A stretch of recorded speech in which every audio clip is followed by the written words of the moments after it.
Hello everyone. Today we are going to start chapter 1 of Hindi grammar book. And the name of our chapter is भाषा और व्याकरण. So students, you know very well that भाषा हम किसे कहते हैं? Language. और व्याकरण किसे बोलते हैं? हम ग्रामर को. So students, आज हम इस चैप्टर में भाषा और व्याकरण के बारे में पढ़ेंगे. So let's start. Look at your book carefully. Open page number 5. So students, first heading is भाषा. फर्स्ट हेडिंग है आपकी भाषा, लैंग्वेज. देखिए, नीचे दिए गए चित्रों को देखो और समझो. So students, look at your book carefully. Diagram दिया हुआ है यहाँ आपको एक. देखिए, इसे केयरफुली देखिए और देखिए, ये पैराग्राफ है आपका पर्यावरण दिवस पर. सभी बच्चों ने एक एक कविता सुनाई. दूसरे बच्चों और उनके माता पिता ने सुनकर तालियां बजाईं. यहाँ बच्चों ने गाकर अथवा बोलकर कविताएं सुनाई और सभी ने सुनकर आनंद उठाया. सो स्टूडेंट्स, पर्यावरण दिवस पर जैसा कि आपको डायग्राम से क्लियर है कि सभी बच्चों ने एक एक पोयम सुनाई, कविता सुनाई और दूसरे बच्चों ने क्या करा, और माता पिता जो पेरेंट्स थे उन्होंने सुनकर उसे तालियां बजाई, क्लैपिंग की. सो स्टूडेंट्स, यहाँ बच्चों ने गाकर भी सुनाई कविताएं और बोलकर भी सुनाई.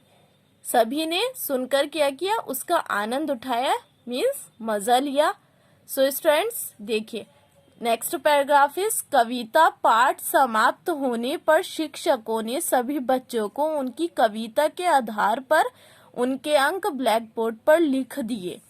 जैसे ही मतलब प्रोग्राम का लास्ट हुआ, कविता पाठ समाप्त हुआ, तो शिक्षकों मीन्स टीचर्स ने, जो टीचर्स थे उन्होंने क्या करा, सभी बच्चों को, स्टूडेंट्स को उनकी पोयम के बेस पर उनके जो मार्क्स थे, अंक ब्लैक बोर्ड पर लिख दिए.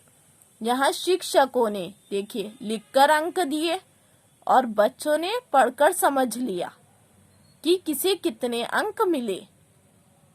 सो स्टूडेंट्स, टीचर ने जो लिखकर मार्क्स दिए स्टूडेंट्स को, तो स्टूडेंट ने क्या करा, उसे पढ़कर समझ लिया कि हमें कितने कितने मार्क्स मिले. इस प्रकार हमें अपने या दूसरों की बातों को समझने और समझाने के लिए भाषा की आवश्यकता पड़ती है. किस चीज की आवश्यकता पड़ती है? किस चीज की नीड होती है? लैंग्वेज की नीड होती है, जिसके लिए बोलना, सुनना, लिखना और पढ़ना पड़ता है. भाषा अपने या दूसरे के भावों अथवा विचारों को समझने और समझाने का साधन है. So students, what is language? भाषा क्या है? भाषा अपने या दूसरे के भावों अथवा विचारों को समझने और समझाने का साधन है. यानी भाषा के थ्रू हम अपनी बात दूसरों को समझा भी सकते हैं और दूसरों की बात समझ भी सकते हैं. So students, I hope you all have understood that what is language. So if you have any confusion, you can ask me. We will stop here and we will continue this chapter in next video. Thanks.